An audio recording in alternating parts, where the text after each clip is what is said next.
Boa noite a todos. Obrigado pelo convite, obrigado pela confiança. E que bom revê-los. Ano passado eu tentei lembrar que mês que nós viemos, eu não me lembro. Também não olhei na agenda, mas eu tive pela manhã. Acho que nós estávamos tentando lembrar aqui, foi num culto num momento de estudo, ou encerramento, eu não lembro, de escola bíblica dominical. Foi muito bom. Depois eu fiquei para o culto e a igreja não estava nessa condição aqui, ela estava virada para aquele lado lá. E que bom, graças a Deus, está bem diferente para pouco tempo, né? Mas me sinto feliz e contente por estar aqui, poder compartilhar com os irmãos de um pouco, né, do que Deus pode fazer nas nossas vidas dentro desse tema que vocês já sugeriram de antemão. De muitos aqui eu conheço poucos, né? O Denner eu conheci agora, o Nilson a gente tem feito contato mais através dele. Conheço o Fábio, o pastor Fábio também, e o pastor Gessé com certeza. A gente quase se encontra, né, de vez em quando aí nas nossas associações. O tema é Permaneço em Cristo, esse parece que foi o tema central para vocês, é bem sugestivo, porque esse é o nosso trabalho cristão, né? É isso que nós fazemos, que nós devemos fazer como cristão, permanecer em Cristo, baseado lá em João 15:4, que foi pregado já para vocês também, e para mim coube em meio às adversidades. E é um desafio muito grande. Permanecer em Cristo em meio às adversidades é óbvio que é uma obra, é um trabalho de Cristo em nós. É o que Cristo faz em nós. As nossas forças por nós mesmos, elas não são suficientes para que a gente permaneça em Cristo nas adversidades. E às vezes, nas adversidades, nós buscamos nos aproximar de Cristo, mas não temos forças suficientes. De fato, vai ser sempre Deus que vai operar algo maravilhoso em nós, vai nos fortalecer, né? Eu lembro que a gente sempre procura, na verdade, trazer a nossa memória, né, que é Deus quem nos segura.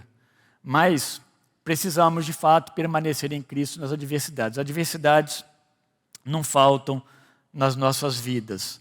Eu, pensando em adversidade, eu não vou me dirigir de uma forma bem específica a casais, mas há adversidades que pegam a todos nós, seja como marido, mulher, seja filhos, a adversidade está presente na vida de todos nós, especialmente nós cristãos, né?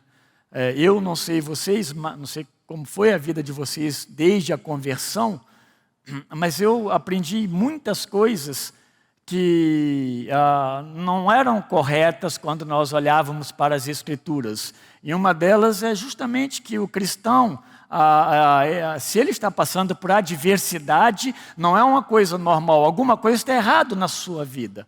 Não, nem sempre é assim. As adversidades estão presentes neste mundo e nós estamos neste mundo. A adversidade sempre vai ser algo que é desfavorável, uma infelicidade, um infortúnio, alguma coisa que não é agradável, é contra uma regularidade na nossa vida normal. Nós não gostamos de adversidade. No entanto, nem todos os dias são dias bons. Nem todos os dias as coisas estão regulares. Nem todos os dias nossas contas estão normais. Nem todos os dias, né, as coisas deram certo. O carro funcionou 100%, tudo deu certo para a sua vida naquele dia. Certo no sentido de que tudo correu bem. Não, nem todos os dias isso acontece. E acontece então as divergências e adversidades, e nós estamos sujeitos a elas. Eclesiastes 7,14 nos ensina algo que ilustra bem uma frase.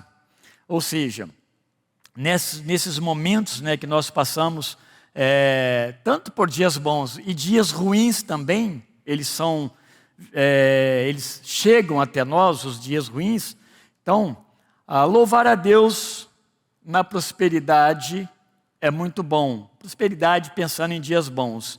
E confiar em Deus nos tempos de adversidades.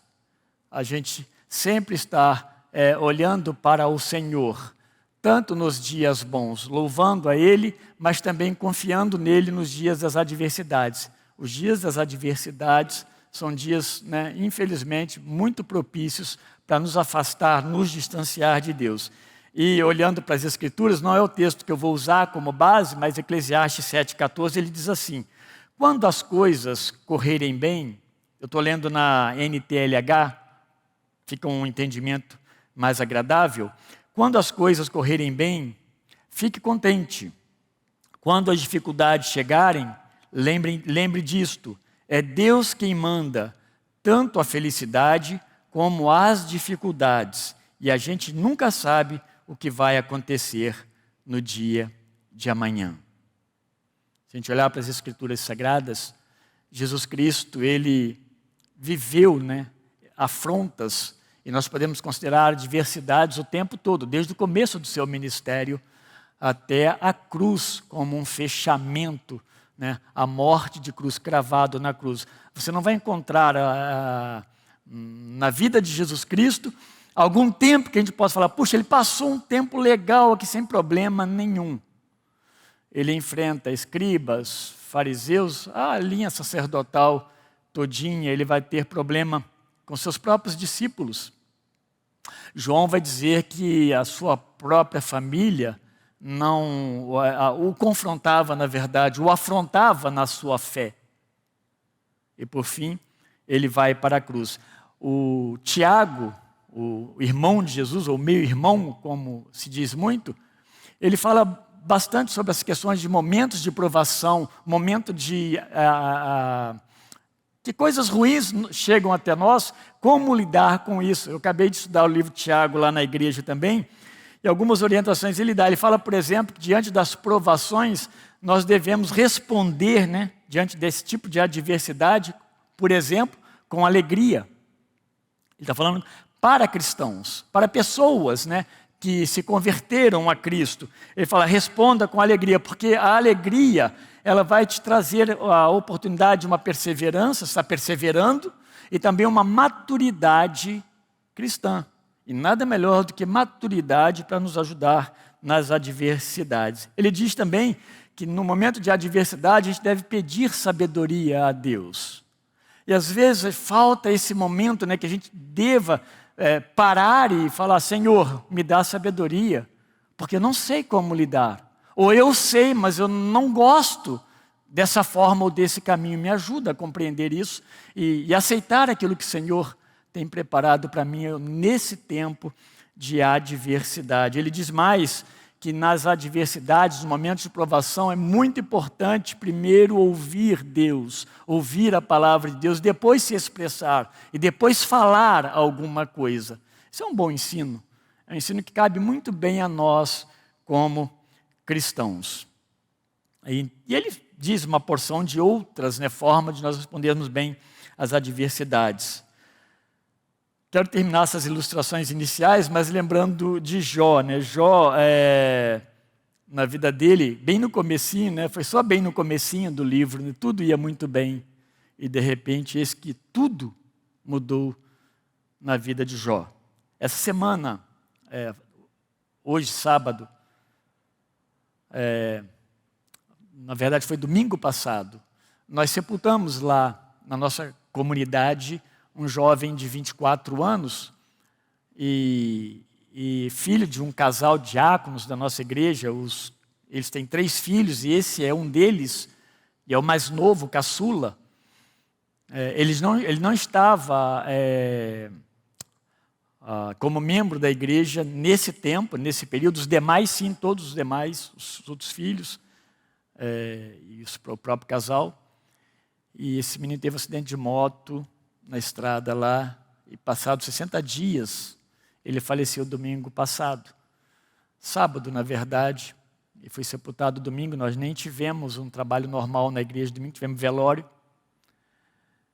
Esse é um tipo de adversidade, ninguém planeja isso, ninguém pensa nisso.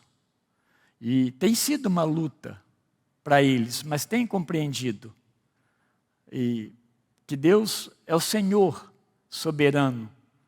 Ele está de fato acima de todas as coisas. Só Deus pode nos ajudar em momentos assim. Deus pode usar a igreja, Deus pode usar as nossas vidas de alguma forma. Mas é Deus, é o Espírito que pode consolar, que pode trazer conforto. É o estar em Cristo de fato, que pode nos ajudar com uma resposta que nos ajude a prosseguir. Por mais que nós falemos, estamos juntos, abraçados. Eu lembro que na segunda-feira, já, na terça-feira, eu peguei o carro e fui no trabalho desse pai. Ele foi trabalhar, eu falei, por que você veio trabalhar? Você precisa trabalhar? Ele falou, não, me dispensaram a semana toda, mas eu e minha esposa combinamos, não dá para nós ficarmos em casa olhando um para o outro. A gente não consegue. Então, trabalhar talvez nos ajude.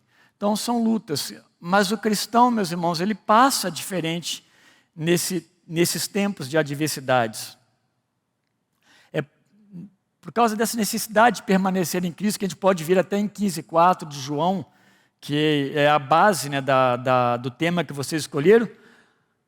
E eu quero pular dele, então, pensando no que Paulo fala sobre essa questão das adversidades, como lidar com isso, estando de fato em Jesus Cristo. Paulo vai trabalhar essa questão lá em Romanos, no capítulo 8, bem no finalzinho, é um texto muito, muito conhecido, quando nós lemos, a gente, obviamente, se lembra dele.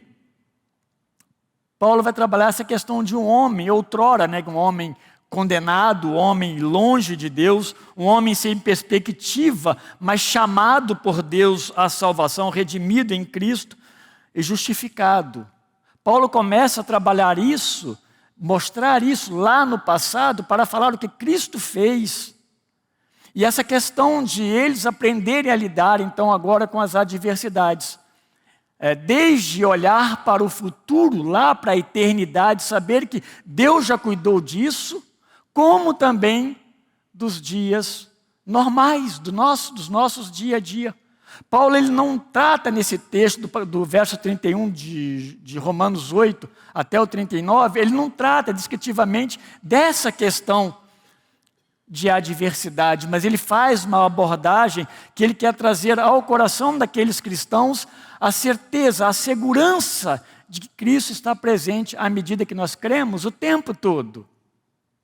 Desde agora até eternamente. No capítulo 8, ele já começa bem ali no verso 1, nós não vamos ler, nós vamos ler dos versos 31 em diante, mas ele vai usar a expressão-chave que vai dar essa tônica para todo o capítulo. Ele diz lá no verso 1 assim, portanto, agora nenhuma condenação há para os que estão em Cristo Jesus. Ele está falando isso porque ele quer de fato trazer segurança para aqueles cristãos.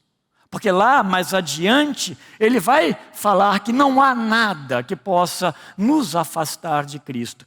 E meus irmãos, quando nós falamos de coisas, né, adversidades, coisas que lutam contra a nossa paz, o nosso dia a dia, e até tenta, né, enfraquecer a nossa fé, nós precisamos olhar de fato para aquele que nos chamou para tão grande salvação. A salvação de Cristo é uma salvação eterna, mas ela produz em nós uma segurança desde agora até eternamente. Então, Deus já trabalha em nós a partir de agora. Então, a garantia, ela é marcada pela presença de quê? Paulo vai desenvolver isso no capítulo 8 também. É a presença do Espírito Santo na vida daquele que crê em Cristo. Então Deus nos chama à salvação em Cristo, o Espírito habita em nós, o Espírito Santo nesse capítulo, pelo menos 14 vezes ele aparece aqui. Porque de fato, Paulo quer dar ao coração daqueles irmãos essa garantia de que eles não estão isolados, eles não foram chamados para alguma coisa e esquecidos. Mas esse Espírito Santo trabalha ativamente na vida do salvo. Então nós, quando lemos a palavra, nós somos dirigidos pelo Espírito Santo. Quando alguém usado por Deus vai nos falar, ele vai falar sobre o poder do Espírito Santo. O Espírito Santo, de fato, ele atua de uma forma bem viva nas nossas vidas. Vários textos lá mostram esse Espírito Santo que nos assiste, né? Por exemplo, num dos versículos, nas nossas fraquezas.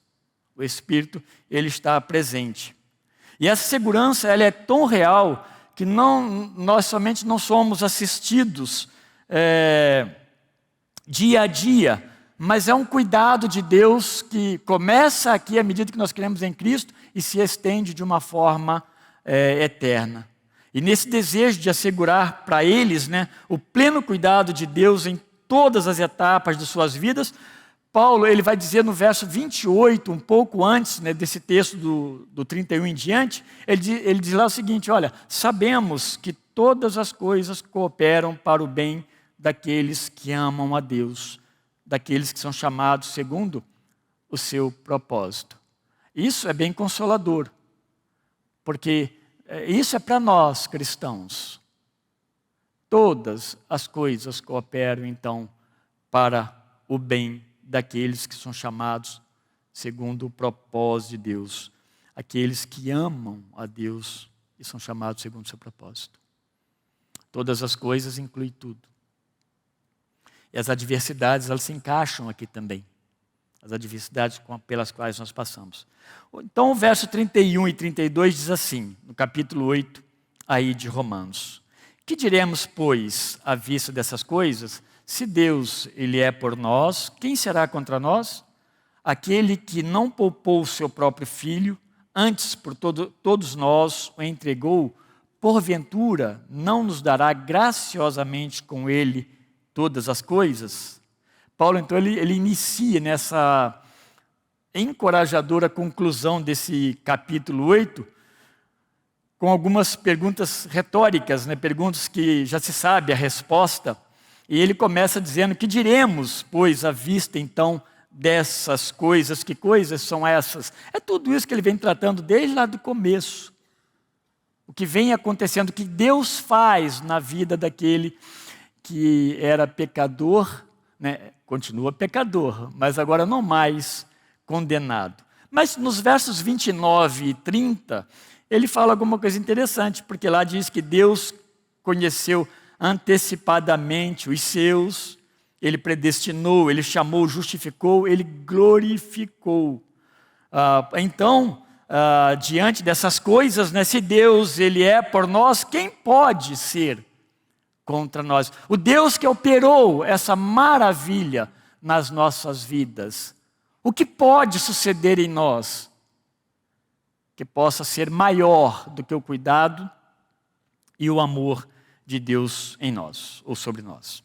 Então Paulo, ele não está criando com essa expressão, se Deus é por nós, quem será contra nós? Eu já ouvi muito isso, pessoas falando, mas talvez sem um entendimento, claro, talvez de uma forma até inconsciente, a usar essa expressão, se Deus é por nós, quem vai ser contra nós? Às vezes nem está compreendendo bem o que é estar em Cristo, e isso é muito importante. Mas ele não está fazendo isso como um jargão apenas, que deva ser repetido pelos cristãos. Ele também não está estabelecendo qualquer tipo de fé mística para formar, né, super crentes com essa expressão, que não deixa de ser uma expressão maravilhosa. Paulo está falando de uma obra concreta, de algo que Deus fez concretamente, algo real, permanente, e algo que na verdade não depende de nós, Deus é quem fez. E somente Deus, ele operou todo esse processo da nossa salvação para nos dar segurança plena, para que nós que estamos aqui nos sintamos de fato seguros em Cristo, para que essa segurança não seja algo que possa ser quebrado diante de uma anomalia na nossa vida, no nosso viver. Pensando nesse casal, pensando no rapaz, no Vinícius, que faleceu há poucos dias. Quantas vezes eu e Valéria nos perguntamos, né, a gente conversando, como seria conosco? E se fosse nós? E se fosse o nosso filho? para a gente poder compreender a profundidade da tristeza daquele casal e poder, aconselhando-os, entender e ajudá-los de uma forma melhor, biblicamente. Porque não é fácil. Mas a maravilha, meus queridos irmãos, é que Deus vai cuidando. A maravilha é que você pode chegar e perceber, né, que por causa disso a fé não foi abalada, não houve um abandono de Deus, como muitos poderiam dizer: cadê o Deus que eu tanto confiei? Essa não é uma forma de responder positivamente a nossa fé em Cristo Jesus. Então, mesmo que todos os seres malignos, né, sejam hostis a nós ou aos cristãos, nada poderá frustrar o plano, esse plano libertador e esse plano cuidador de Deus. Porque foi o Deus Todo-Poderoso quem fez isso. E por que isso é verdade?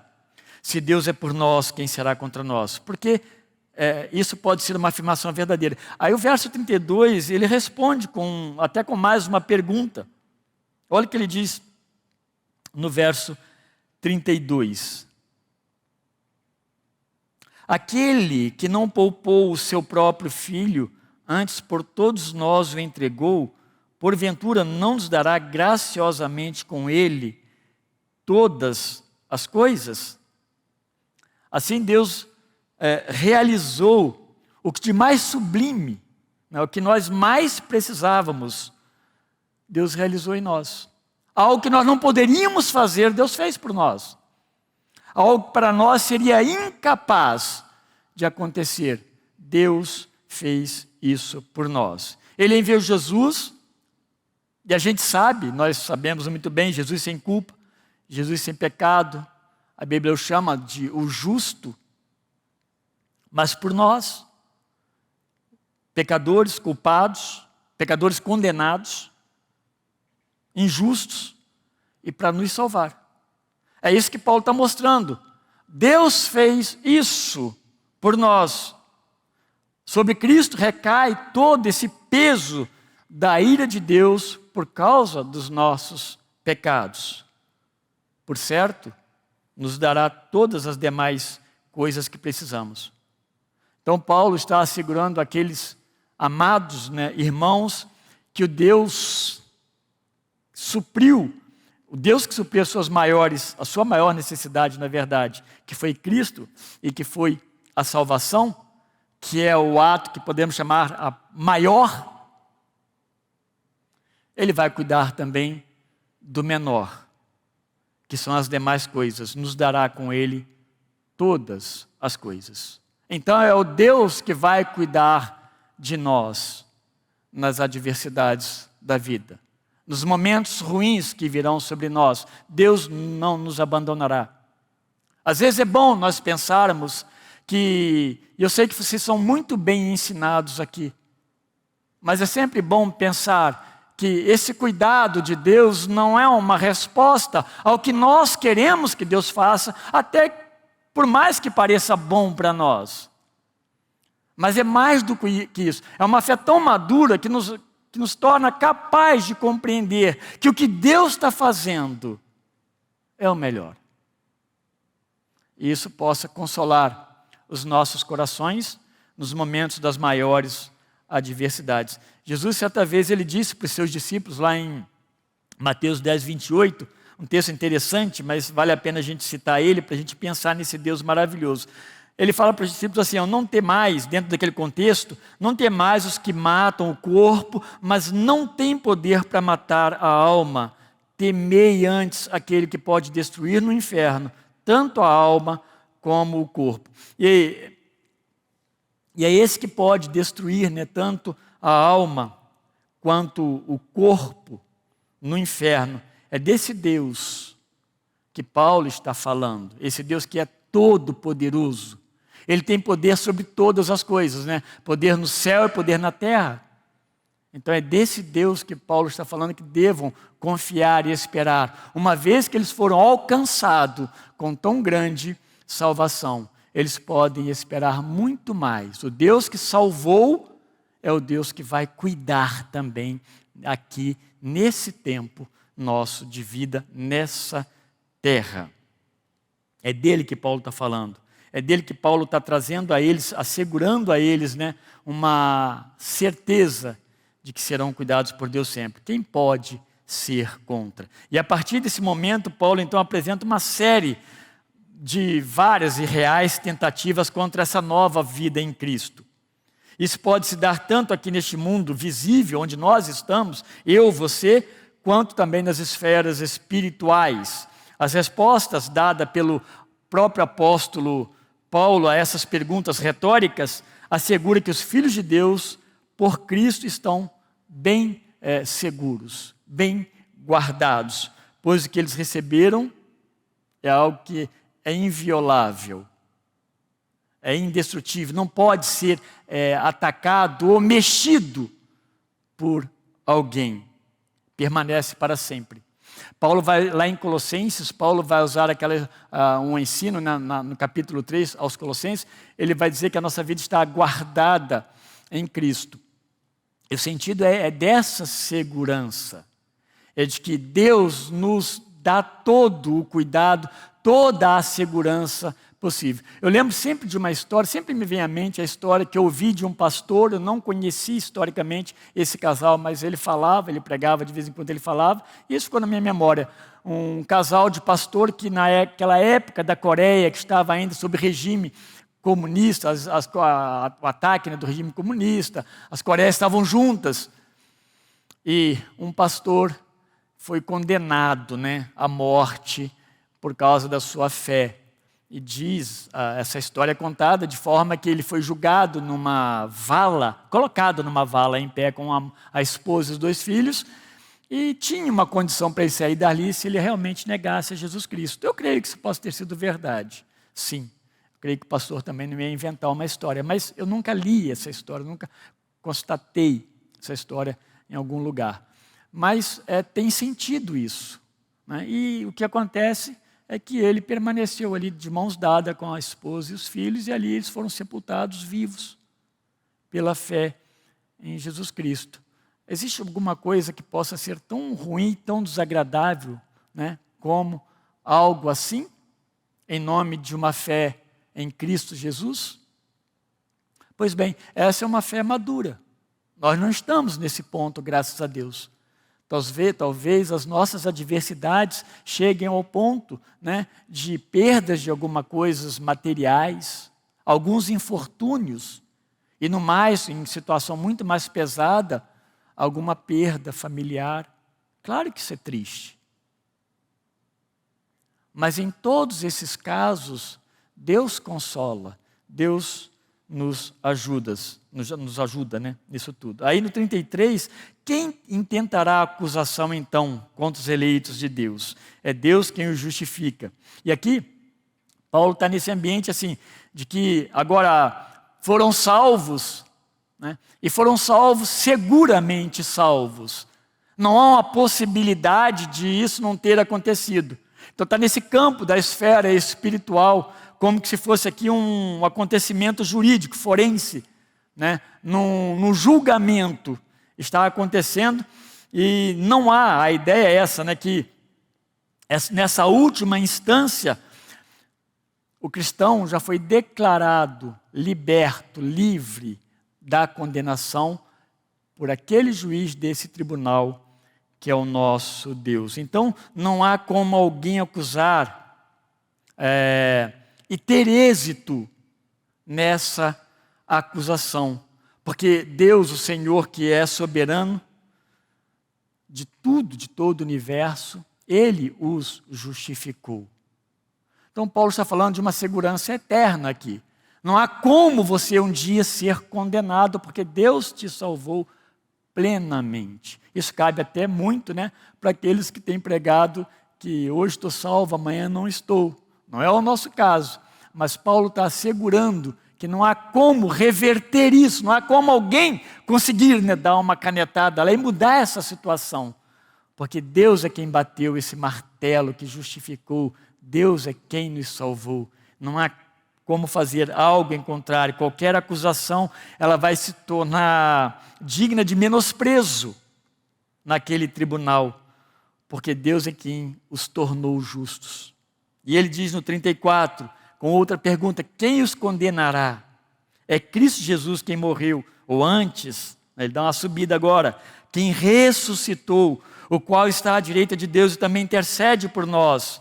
E ele aqui apresenta duas bases nesse fórum aí, nesse momento judicial, duas bases que está constando nesse auto de defesa contra os acusadores, né? Contra o ousado acusador. Primeiro, Cristo, ele morreu pelos seus. Ele deu a vida, a sua vida, mas ele também ressuscitou. Duas provas interessantes, duas provas que foram comprovadas historicamente. As pessoas viram tanto Jesus sendo crucificado, quanto Jesus ressurreto. Depois Paulo vai citar lá em Coríntios quantos assistiram, né? Viram Jesus ressurreto. Sim, ele morreu e ressuscitou. O preço, então, dessa libertação foi pago pela morte do justo. Então não há como alguém os condenar. Isso deve trazer para nós segurança eterna e a segurança de que Deus cuida de nós. A nossa vida, que ela é passageira, que ela é curta, ela não vai terminar, né? Ou, como muitos creem, ali no sepultamento, ou mesmo como muitos que não se importam de ir para o inferno. Para nós não, para aqueles irmãos não. Há uma vida eterna, e isso já é usufruído por nós desde agora. E esse Jesus que morreu e que ressuscitou, ele está sentado à direita de Deus Pai. É um sentido, né, de vitorioso, um sentido de vitória plena. É uma conclusão da obra de Cristo no processo de salvação da alma. Depois virão outras partes. Uma delas é a glorificação, que Paulo fala também. Quem nos separará do amor de Cristo? No verso 35, será a tribulação? E agora ele vai entrar um pouquinho mais na nossa esfera do dia a dia. Porque se Deus nos salvou, e Ele nos salvou com tão grande amor, quem nos separará do amor de Cristo, desse amor? A tribulação, a angústia, a perseguição, a fome, a nudez, o perigo, a espada. Então a gente precisa ter em mente que possivelmente quando Paulo ele escreve essa carta aos Romanos, tenha sido o mesmo tempo em que Nero governava Roma. Se for isso, Nero foi um imperador, né? Bem tirano e bem extravagante nas suas ações. Ele executou a mãe, ele executou a sua esposa, pelo menos a primeira esposa, né? Que é considerada historicamente, seu meu irmão, e por aí afora. Ele tem uma lista bem grande de pessoas bem próximas dele que ele mandou executar. Plínio, historiador Plínio, chamado, né, de Plínio o Velho, ele registrou que Nero atribuiu, então, injustamente o incêndio de Roma aos cristãos. Então, quando nós olhamos, por causa dessa acusação, muitos cristãos foram condenados, muitos, e julgados, né, para espetáculo, deslacerados por animais, espetáculo público, e muitos deles crucificados e queimados como tochas vivas no próprio jardim de Nero. Então, quando Paulo está fazendo essa referência de tribulação, talvez a ideia de aflição e tantas outras coisas, pode estar na mente dele coisas como essa para aqueles irmãos ali de Roma. Tribulação, angústia, perseguição, fome, nudez, talvez a ideia aqui é de pobreza. Essas coisas podem nos separar do amor de Deus, ou que está em Cristo Jesus? Se a gente pensar, muito comum nos nossos dias, né? Paulo ainda fala de espada, que talvez não seja algo presente em 100% das nossas vidas aqui. De nós que vivemos aqui, na nossa região, no Brasil e no século 21. Talvez em outros lugares sim. Mas nós passamos por doenças. Nós passamos por desemprego, por injustiças. E tantas outras coisas, indiferenças. Há adversidades. O que pode nos separar do amor de Deus? De fato, a resposta, ele vai dar mais adiante, 36 a 39. Ele vai dizer, como está escrito: por amor de ti somos entregues à morte o dia todo, fomos considerados como ovelhas para o matadouro. Em todas essas coisas, porém, somos mais que vencedores, por meio daquele que nos amou. Porque eu estou bem certo que nem a morte, nem a vida, nem os anjos, nem os principados, nem as coisas do presente, nem do porvir, nem os poderes, nem a altura, nem a profundidade, nem qualquer outra criatura poderá separar-nos do amor de Deus, que está em Cristo Jesus, nosso Senhor. Então ele responde, não é coisa alguma. Há um cântico que nós cantamos, né? Nada poderá separar-nos do amor de Deus. Coisa alguma poderá nos separar desse amor de Deus em Cristo. Porque as ações de Deus é fruto do seu amor, da sua própria justiça, da sua soberania. As suas ações são ações próprias. São ações que nós já dissemos aqui que não sofrem nenhuma intervenção. E porque elas se originam também em Deus e dentro da sua vontade, ela não pode ser adulterada, ela não pode ser revogada. Então nada pode ser para a alma segurança para nós, como cristãos. Eu não tenho dúvida que Paulo está dizendo para eles que vivam em paz, mesmo diante das adversidades. Tenham paz nos seus corações, porque vocês pertencem a Cristo. Vocês foram promovidos de uma condição de condenados, perdidos, sem esperança, para um patamar acima, muito acima, e que só Deus pode promover nas nossas vidas. Então vocês foram agraciados, portanto nada pode revogar isso, nada pode mudar essa situação, graças a Deus por isso. Louvado seja Deus por causa de tudo isso. Que amor é este? É o amor de Deus, esse amor altruísta, mas um amor altruísta não comum no meio de nós, seres humanos, no mesmo formato. É o amor doador, o amor sofredor, o amor que substitui, esse amor que salva, esse amor que liberta, esse amor que cuida. É um amor diferente. Então, não somos nós que estamos nos assegurando a Ele, mas literalmente Deus está nos segurando, de forma que nós não caímos. Não tem como nós sermos deixados ou abandonados por Deus. Isso é impossível. Da mesma forma como nada que nós fazemos pode acrescentar algum ponto de salvação em nós, nada pode nos separar também do grande amor de Deus em nós. Esse cuidado do Senhor é uma coisa maravilhosa.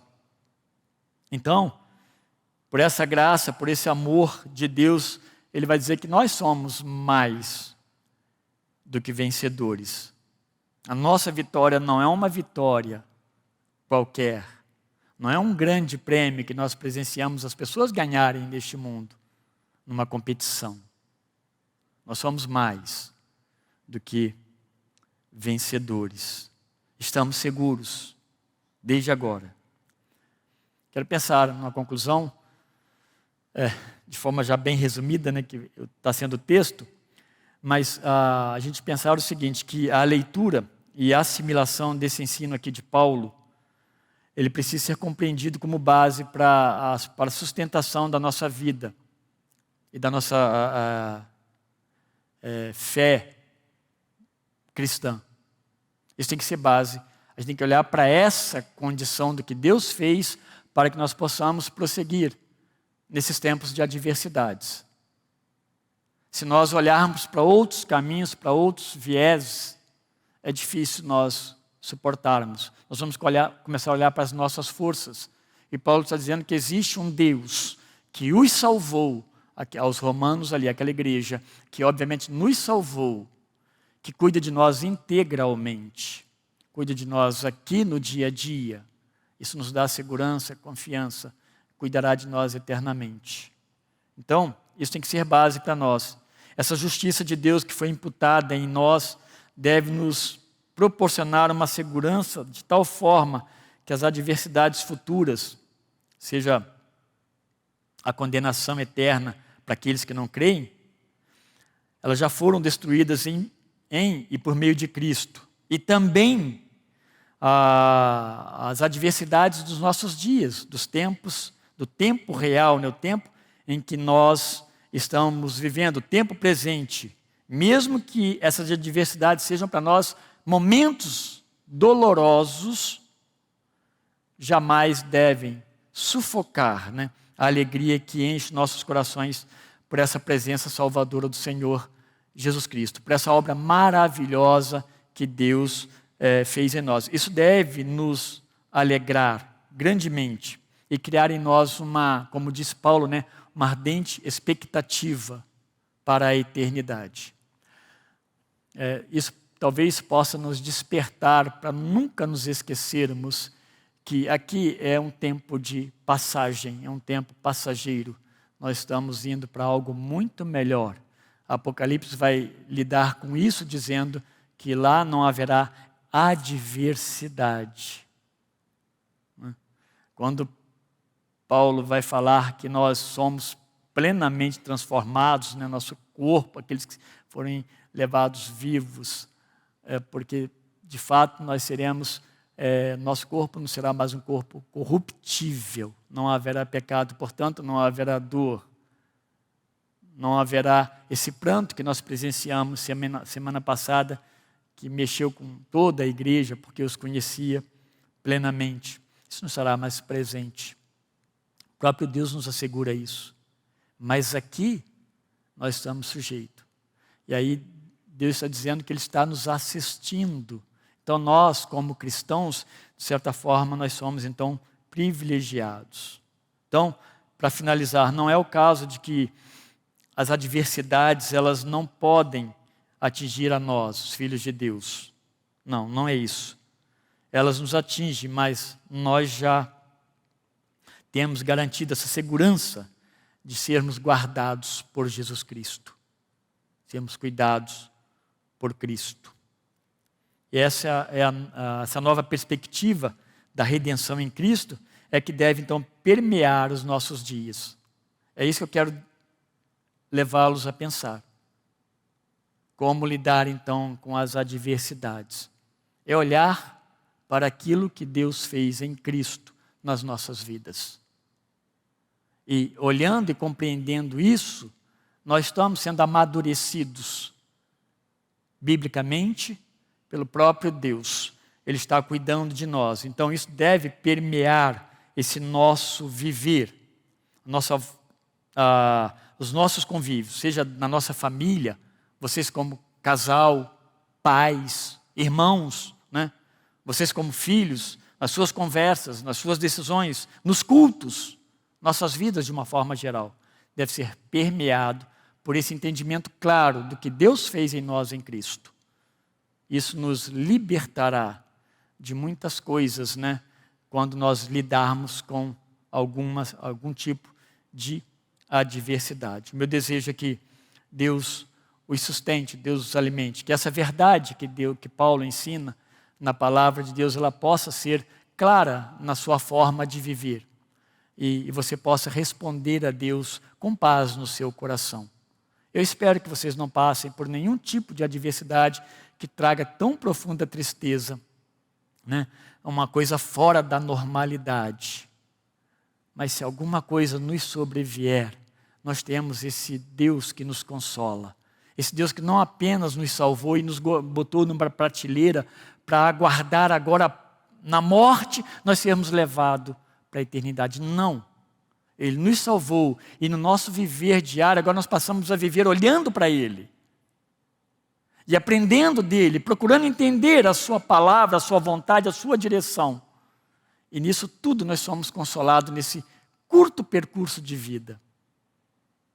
Até o dia que nós estaremos para sempre com Ele. Deus abençoe grandemente a sua vida, que Deus os ajude nas possíveis adversidades, não desejo, talvez se você não tenha tido essa comunhão ainda plena com Cristo, ore a Deus e peça a Deus que opere favoravelmente, que fale ao seu coração, para que Deus salve de fato, e você possa ter essa experiência de vida com Deus, essa vida nova, essa vida transformada, que de fato traz paz, verdadeiramente paz ao nosso coração. Deus os abençoe. Vamos orar.